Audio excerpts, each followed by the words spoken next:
दिशा साले यांच्या वडिलांनी मुंबई हायकोर्टात धाव घेतली आहे आणि सामूहिक बलात्कार करून दिशाची हत्या केल्याचा कुटुंबाचा आरोप आहे। आदित्य ठाकरेंवर गुन्हा दाखल करण्याची याचिकेतून मागणी करण्यात आली आहे। सीबीआय चौकशीची ही मागणी करण्यात आली आणि पेडणेकरांनी सुरुवातीला दिशाभूल करत दबाव टाकल्याचा आरोपही याचिकेतून केला गेला आहे।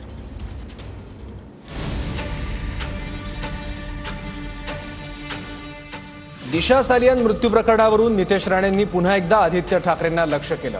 त्याचं कारण म्हणजे दिशा सालियन मृत्यू प्रकरणावरून चौकशीची फाईल पुन्हा वर आली आहे। दिशाच्याच वडिलांनी हायकोर्टात नव्यानं चौकशीसाठी हायकोर्टात याचिका केली, त्यामुळे लवकरच सुनावणी सुरू होणार।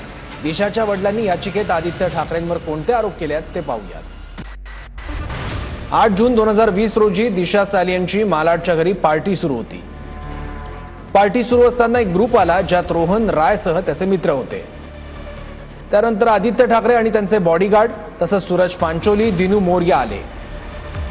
दिशा सालियनचा सामूहिक बलात्कार झाला असा याचिकेत दावा आहे, पण सत्य पोस्टमॉर्टम मधून गायब करण्यात आलं। त्यानंतर घाईघाईत अंत्यसंस्कार झाले। पोस्टमॉर्टम रिपोर्ट मॅनेज करून राजकीय शक्तीचा वापर करून प्रकरण दाबल्याचा आरोप करण्यात आलाय।